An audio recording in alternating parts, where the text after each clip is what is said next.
Welcome friends. मैं आपके सामने गौरव मिगलानी। हम पढ़ रहे हैं 12th क्लास की अकाउंटेंसी। चैप्टर हमारा कंटिन्यू चल रहा है रिटायरमेंट और डेथ ऑफ ए पार्टनर।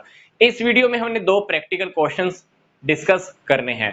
तो पहला practical question, A B C तीन पार्टनर है, रेशो है इनका 5:3:2। बैलेंस शीट में ये डाटा शो हो रहा है। Journal reserve, contingencies reserve, advertisement suspense account 10,000, profit and loss का डेबिट बैलेंस 30,000। पार्टनर्स ने अब डिसाइड किया कि बी की रिटायरमेंट के बाद ए और सी का जो नया रेशो होगा वो होगा 2:3। पार्टनर्स ने डिसाइड किया है कि बी की रिटायरमेंट के टाइम पर हमको एक ही सिंगल जर्नल एंट्री करनी है और कुछ ऐसा करना है कि इस डाटा की वजह से हमारा कुछ भी जो हमको अब बुक्स मेंटेन करनी है उसमें बुक वैल्यू हमारी इफेक्ट नहीं होनी चाहिए। मतलब हमको ये चाहते हैं कि ये जो डाटा रखा हुआ है बी की रिटायरमेंट के बाद ये data as it is balance sheet में शो करना चाहते हैं। तो हमको क्वेश्चन में क्या करना है, एक सिंगल जर्नल एंट्री से ही पूरा क्वेश्चन सोल्व करना है। मतलब जो हमारा इस क्वेश्चन में जो सॉल्यूशन होगा वो सिर्फ एक जर्नल एंट्री होगा। उस जर्नल एंट्री को ले करने के लिए हमको जो भी पूरा प्रोसीजर फॉलो करना है वो ऐसा समझ लो कि हमारा पूरा का पूरा वर्किंग नोट है। अब जब एग्जाम में इस टाइप का क्वेश्चन आता है तो हमारा ये ड्यूटी बनता है कि हम पूरा वर्किंग नोट उस एग्जाम में शो कर दें। कभी कभी क्या होता है कि हम मान लो किसी का क्वेश्चन देख रहे हैं, हमने क्या किया, सीधा जो सोल्यूशन है मतलब एक ही सिंगल जर्नल एंट्री हमने सोल्यूशन में दिखा दी। वर्किंग नोट हमने एग्जाम में सबसे पीछे वाले पेज पे की। अपने को ऐसा नहीं करना होता है क्योंकि एग्जामिनर हमेशा यही सोचता है नहीं तो कि इसने किसी से सिर्फ पूछकर ही ये जर्नल एंट्री कर ली होगी। तो जब भी आपको इस टाइप का क्वेश्चन एग्जाम में मिले तो जहां पर आप जर्नल एंट्री कर रहे हो उसी के साइड में, राइट साइड में, लेफ्ट साइड में, जहां भी आपको स्पेस मिलता है वर्किंग नोट आप वहीं पर ही करके दिखा दीजिए ताकि एग्जामिनर को एक कंफर्म रहता है कि आपने ये क्वेश्चन अपने आप ही सोल्व किया है। तो हम इस क्वेश्चन में क्या करते हैं, सबसे पहले ये देखिए, इस क्वेश्चन में हम न्यू रेशो ये दिया हुआ है, ये ओल्ड रेशो है। हम सबसे पहले क्या करते हैं, सेक्रीफाइस या गेनिंग रेशो फाइंड आउट कर लेते हैं।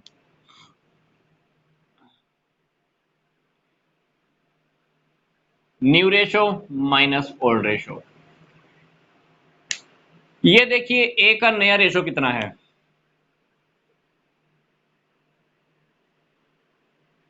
2/5।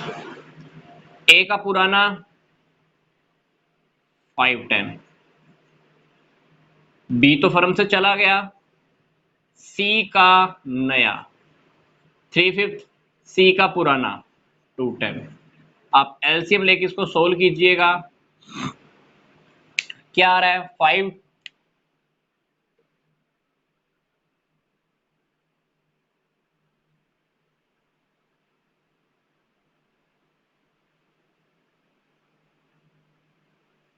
ये आंसर पॉजिटिव में है। इसका मतलब है कि गेनिंग रेशो निकालते हुए जब हमारा आंसर पॉजिटिव में आता है तो इसका मतलब है कि सी को गेन हुआ है कितना, 4:10। ए ने क्या किया है, सेक्रीफाइस किया है। कितना किया है, 1:10, क्योंकि आंसर क्या आ गया, माइनस में। डेफिनेटली फर्म में से कौन जा रहा है, बी। कितना शेयर छोड़ के जा रहा है, 3:10। अब सी फर्म से जा रहा है तो ये बात तो क्लियर है कि सी क्या कर रहा है, सेक्रीफाइस कर रहा है। ठीक है, तो हमने क्वेश्चन में पहला स्टेप हमारा पार कर लिया। इस क्वेश्चन में क्या किया हमने, सेक्रीफाइस या गेनिंग रेशो निकाल लिया। हमको क्वेश्चन के थ्रू ये पता लग गया कि किसको कितना गेन हुआ, किसने कितना सेक्रीफाइस किया। तो रेशो के चेंज होने की वजह से बी के रिटायरमेंट के बाद सी को गेन हुआ, ए ने भी सेक्रीफाइस किया है, बी तो वैसे भी फर्म से जा ही रहा है अपना 3/10 पार्ट छोड़कर। अब सीधी सी बात है, इस क्वेश्चन में ये इन वैल्यूज को आपस में मतलब डिवाइड नहीं करना चाहते हैं। अगर ये लाइन आपको क्वेश्चन में ना लिखी होती, विदाउट इफेक्टिंग बुक वैल्यू, तो हम हर उस क्वेश्चन में, जो कि हमने पीछे वाली वीडियो में भी देखा है, हम क्या कर देते, आंख बंद करके इस सारे को, ये जो चारों टॉपिक हमको दिए हुए ये पार्टनर्स में हम डिवाइड कर देते 5:3:2 में। पर इस क्वेश्चन में हमारी ये स्पेशल ये लाइन लिखी हुई आ गई है कि ये पार्टनर चाहते हैं कि हम अपनी बुक वैल्यू को इफेक्ट नहीं करना चाहते हैं, हम इन अकाउंट्स को एज इट इज बी की रिटायरमेंट के बाद शो करना चाहते हैं। तो हमको क्या करना होगा, ये अमाउंट का एक बार हम प्लस माइनस करके देख लेते हैं। जर्नल रिजर्व देखिए कितना है 1,20,000, कंटीजेंसी रिजर्व 70। तो टोटल पार्टनर्स को अगर हम देते तो कितना देते, 1,90,000। कहां से आया ये 120 प्लस 70। अगर पार्टनर्स को हम लॉस डिवाइड करते तो लॉस कितना डिवाइड करते, 10 प्लस 30 कितना 40, मतलब -40 कर दें तो हमने पार्टनर्स में डिवाइड करना था 50, 1,50,000। पार्टनर्स को हमने बेनिफिट देना था 1,90,000 का, लॉस उनसे रिकवर करना था 40,000 का। अल्टीमेटली पार्टनर्स में डिवाइड होने वाला था 1,50,000, जिससे उनकी कैपिटल क्रेडिट हो जाती अगर ये लाइन हमारी ना लिखी होती। पर हमने इस क्वेश्चन में क्या करना है, इस 1,50,000 को क्वेश्चन में डिवाइड नहीं करना है, क्योंकि 1,50,000 डिवाइड करने का मतलब यह है कि अपने चार आइटम, ये चारों की चारों आइटम्स पार्टनर में डिवाइड कर दी, पर अपने डिवाइड नहीं करनी है, क्योंकि पार्टनर्स ने क्या कहा है कि ये चारों आइटम्स हम बी की रिटायरमेंट के बाद बुक्स में एज इट इज शो करना चाहते हैं। तो हम क्या करेंगे, पार्टनर्स डिवाइड तो नहीं करना चाहते, तो हमको इस 1,50,000 के ऊपर ही एक एडजस्टमेंट एंट्री करनी होगी। एडजस्टमेंट एंट्री करने का क्या मैटर है, बी को कितना सेक्रीफाइस हो रहा है 310, तो बी को क्या मिलेगा, बी को क्या मिलेगा 1,50,000 का 3/10 पार्ट। मतलब आप क्रॉस करके देखिए, बी को हम देने वाले हैं 45,000 रुपए। आप ये पूरा कटिंग करेंगे तो बी को 45,000 मिलने वाला है, क्योंकि बी ने क्या किया है, सेक्रीफाइस किया है। अब देखिए सी ने कितना गेन किया है, सी ने 4/10 गेन किया है, तो सी 1,50,000 का ये पार्ट लेकर आएगा। कितना लेकर आएगा, 60,000 लेकर आने वाला है। ए को कितना सेक्रीफाइस हुआ है 110, तो 1,50,000 का 110 जब आप करोगे तो ए को भी मिलने वाला है। इस क्वेश्चन में ध्यान से देखिए, गेन किसने किया है, सी ने, तो अल्टीमेटली सी 60,000 रुपए लेकर आएगा। किसको देगा, जिसने सेक्रीफाइस किया है। सेक्रीफाइस किसने किया है, ए ने। ए को 15,000, बी की वैसे रिटायरमेंट हो रही है, बी को कितना मिल जाएगा 45,000 रुपए। तो हमने क्या किया, इस अमाउंट का एक प्रोपोर्शनेट अमाउंट, मतलब जिस प्रोपोर्शन के अंदर पार्टनर्स को सेक्रीफाइस हुआ या गेन हुआ, वो पार्टनर्स क्या करेंगे, अपनी कैपिटल अकाउंट को उतने ही अमाउंट के अकॉर्डिंग डेबिट या क्रेडिट करा लेंगे। तो यहां पर इस क्वेश्चन के अकॉर्डिंग अब हमको क्या करना है, सी की कैपिटल अकाउंट 60,000 रुपए से डेबिट हो जाएगी। तो सी की कैपिटल अकाउंट हमने क्या कर देनी है, डेबिट कर देनी है। कितने से, 60,000 से, to A's capital account, to B's capital account. A को क्यों मिला, क्योंकि रेशो चेंज होने की वजह से ए को सेक्रीफाइस हुआ। बी को क्यों मिला, क्योंकि बी डेफिनेटली फर्म में से छोड़कर जा रहा है, बी की रिटायरमेंट हो रही है। देखो हमने यहां पर एडजस्टमेंट एंट्री सिर्फ एक ही की है, इस क्वेश्चन का सॉल्यूशन सिर्फ ये वाली जनरल एंट्री है। इस जनरल एंट्री की बजाय अगर ये क्वेश्चन में लाइन ना लिखी होती, हम क्या करते, 1,20,000 को पार्टनर्स में ओल्ड रेशो में डिवाइड करते, 70,000 को ओल्ड रेशो में डिवाइड करते। ये अमाउंट इनकी वजह से इनकी कैपिटल अकाउंट, पार्टनर्स की कैपिटल अकाउंट ओल्ड रेशो में डेबिट हो जाती। पर पार्टनर्स ने क्या कहा था कि हम ये वाला अमाउंट आपस में डिवाइड करना नहीं चाहते हैं, बुक्स वैल्यू को इफेक्ट नहीं करना चाहते हैं। मतलब बी के जाने के बाद ये वैल्यू जो रखी हुई है इसको हम एज इट इज कंटिन्यू करना चाहते हैं। मतलब जब तुम लोग इन टॉपिक्स को डिवाइड ही नहीं करना चाहते हो तो क्या करना होगा, इसके ऊपर हमने क्या किया, 1,50,000 के ऊपर एक एडजस्टमेंट एंट्री की, जिसको जितना जितना फायदा या नुकसान हुआ हमने उसके 1,50,000 के ऊपर एक प्रोपोर्शनेट अमाउंट फाइंड आउट किया। जिसको गेन हुआ वो लेकर आया, उसकी कैपिटल अकाउंट डेबिट हो गई, बाकी पार्टनर्स को मिल गया, क्योंकि दो पार्टनर्स ने इस क्वेश्चन के अकॉर्डिंग क्या किया है, सेक्रीफाइस किया है। बी तो ऑलरेडी ही फर्म से रिटायर हो ही रहा है, इसको तो मिलना ही था, पर रेशो के चेंज होने की वजह से ए को भी सेक्रीफाइस हो रहा है। तो एक general entry, this is the solution. बाकी का जो हमने काम किया वो वर्किंग नोट, वो आपको एग्जाम में दिखाना बहुत जरूरी है। नहीं दिखाओगे तो मान लो 5 मार्क्स का आपका क्वेश्चन है, तो एग्जामिनर हो सकता है कि आपको उसका सिर्फ एक ही मार्क दे दे। तो हमको क्वेश्चन पूरा कंप्लीट करके दिखाना होता है, ताकि हमको ये ना लगे कि हमने किसी का चीटिंग करके किया है ना। चलो अब एक क्वेश्चन और देखते हैं। ए बी सी 3 पार्टनर हैं, 2:3:5 रेशो है। ए फर्म से रिटायर हो रहा है, ए ने क्या किया, अपना जो शेयर है किसको सेल कर दिया है, बी को। अब ये देखिए कि ए का शेयर है कितना, पहले टोटल फर्म कितनी है 2, 3, 5, 5, 10, मतलब ए का जो शेयर है कितना है 210 है। मतलब ए ने बी को कितना सेल कर दिया है, अपना 2/10 पार्ट बी को दे दिया है। ये बात अपने को क्लियर होनी चाहिए। मतलब जो ए ने जो अपना पार्ट दिया है, शेयर दिया है, सिर्फ किसको हैंड ओवर कर दिया है, बी को दे दिया है। मतलब इसका सी में कुछ रोल नहीं है।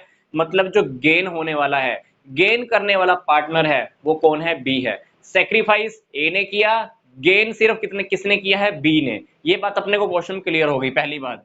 दूसरी बात, ए की रिटायरमेंट के टाइम पर गुडविल की वैल्यूएशन की गई 15,000 रुपए, रिजर्व बैलेंस शीट में पहले से रखे हुए 1 लाख रुपए की, ए की कैपिटल एडजस्टमेंट करने से पहले है 2 लाख रुपए। क्वेश्चन के अंदर हमको जर्नल एंट्री करके दिखानी है, और जो पार्टनर रिटायर हो रहा है ए, उसका कैपिटल अकाउंट हमको रेडी करके दिखाना है। तो इस क्वेश्चन में हम क्या करेंगे, सिंपल सी बात। पहली बात क्या, जर्नल रिजर्व बैलेंस शीट में 1 लाख का है, ये आप क्या कीजिए, पार्टनर्स में इस रेशो में डिवाइड कर दीजिए। वो रेशो क्या है, 2:3:5। तो सबसे पहला काम हम रिजर्व को डिवाइड कर देते हैं। रिजर्व्स अकाउंट डेबिट, कितना रिजर्व है, 1 लाख का। किसको किसको मिलेगा, तीनों को, क्योंकि रिजर्व के बारे में हमको कुछ टॉपिक बोला नहीं ना उसने। अगर इस क्वेश्चन में भी ये कह देते कि हमने रिजर्व डिवाइड नहीं करना, फिर हम रिजर्व के ऊपर जो क्वेश्चन हमने अभी खत्म किया उसी की तरह हम यहाँ पे भी एडजस्टमेंट एंट्री करते। पर इस क्वेश्चन में इसने रिजर्व को डिवाइड करने के बारे में या मेंटेन करने के बारे में कुछ नहीं बोला। तो बाय डिफॉल्ट हम क्या करने वाले हैं, रिजर्व को पार्टनर्स में और रेशो में डिवाइड करने वाले हैं। तो 1 लाख रुपए क्या करेंगे, तीनों पार्टनर्स में 2:3:5 में डिवाइड कर दीजिए। तो इसको मिलेगा 20, 30 और 50,000। रिजर्व हमने तीनों पार्टनर्स में डिवाइड कर दिया। अब फर्म की गुडविल कितनी काउंट की है इन्होंने, देखो 1,50,000। 1,50,000 इन्होंने फर्म की गुडविल काउंट की है। ए कितना हिस्सा सेक्रीफाइस करके जा रहा है, 210। तो 1.5 लाख फर्म की गुडविल है, कितना, 30,000 रुपए हमने ए को पे करना है। कौन पे करेगा, जिसको गेन हुआ है। इस क्वेश्चन में अपने को गेनिंग रेशो निकालने की जरूरत ही नहीं है, क्योंकि गेन हमको पता है कि गेन किसने किया है, बी ने, क्योंकि ए ने अपना हिस्सा जो 210 था किसको सेल किया है, बी को। तो ये 30,000 का अमाउंट अल्टीमेटली कौन पे करने वाला है, बी अकेला पे करने वाला है। तो बी की कैपिटल अकाउंट क्या हो जाएगी, डेबिट हो जाएगी। तो बीज कैपिटल अकाउंट डेबिट, कितना अमाउंट पे करना है उसने, 30,000 का। किसको पे करेगा, ए को, टू एज कैपिटल अकाउंट। ये हमारी हो गई दोनों जर्नल एंट्री, जो इस क्वेश्चन के अकॉर्डिंग मैक्सिमम जो जर्नल एंट्री हम कर सकते थे हमने कर दिया। अब हमने क्या करना है, ए का जो पार्टनर रिटायर हो रहा है उसका कैपिटल अकाउंट बना के दिखाना है। मान लो हम कैपिटल अकाउंट बनाते हैं, किसका, ए का। शुरुआत कहां से करेंगे हम, बैलेंस बीडी से। इसका स्टार्टिंग में एडजस्टमेंट करने से पहले कैपिटल कितनी रखी हुई है, 2 लाख। तो यहां से आप शुरुआत कीजिए, बाय बैलेंस बीडी कितना, 2 लाख। ठीक है। अब ये देखिए इसको रिजर्व में कितना हिस्सा मिला है, 20,000 रुपए। जनरल रिजर्व या रिजर्व कह लीजिए, कितना हिस्सा मिला है, एक को 20,000 रुपए, लिख दिया। फिर इसकी कैपिटल क्रेडिट फिर से हुई है गुडविल के अमाउंट की वजह से, किसने पे किया है, बी ने, बाय बीज कैपिटल अकाउंट, कितना, 30,000। 2 lakh opening balance, 20,000 journal reserve का, 30,000 गुडविल का जो बी ने पे किया। और कुछ अमाउंट देखो लिखने के लिए है क्या यहाँ पर डेबिट और क्रेडिट में, इस क्वेश्चन के अकॉर्डिंग इसके अलावा हम कुछ और अमाउंट इसके डेबिट और क्रेडिट में और नहीं लिख सकते हैं। तो अल्टीमेटली अब हम चेक कर लेते हैं कि इसका बैलेंस शीट कितना आएगा। 2 लाख ऑलरेडी बैलेंस था, 20,000 इसको जनरल रिजर्व का मिल गया, 30,000 इसको गुडविल का मिल गया। तो अल्टीमेटली जो इसका बैलेंस शीट आएगा कितना आएगा, 2.5 लाख रुपए, 2.5 लाख। तो यहाँ पे आप क्या कीजिएगा, 2.5 लाख से कैपिटल अकाउंट को क्लोज कर दीजिएगा, दोनों तरफ आमने सामने, account close and the double underline. तो इस क्वेश्चन में क्या था, ए ने अपना पूरा शेयर बी को सेल किया, तो पता चल गया हमको गुडविल का अमाउंट था फर्म की गुडविल 1.5 लाख। ए को 30,000 पे करने हैं। किसने पे करने हैं? जिसने गेन किया। गेन किसने किया था? सिर्फ बी ने। तो बी ही अकेला 30,000 पे कर देगा। रिजर्व का पैसा डिवाइड हो गया ओल्ड रेशो में। कैपिटल अकाउंट बनाना है, ओपनिंग बैलेंस से स्टार्ट किया, जर्नल रिजर्व में मिल गया, बी की कैपिटल का अमाउंट आ गया, तो बाकी आ गया ये बैलेंस सीडी। तो इसके अकॉर्डिंग हमारी जर्नल एंट्रीज भी हो गई और बी का पार्टनर जो हमारा ए था उसका कैपिटल अकाउंट भी हमारा कंप्लीट हो गया। तो ये हमारा वीडियो कंप्लीट होता है। तो नेक्स्ट वीडियो में हम कुछ और प्रैक्टिकल क्वेश्चंस भी डिस्कस कर सकते हैं। तो मिलते हैं जल्दी से नेक्स्ट वीडियो में। तो यहां तक का वीडियो देखने के लिए आपका धन्यवाद।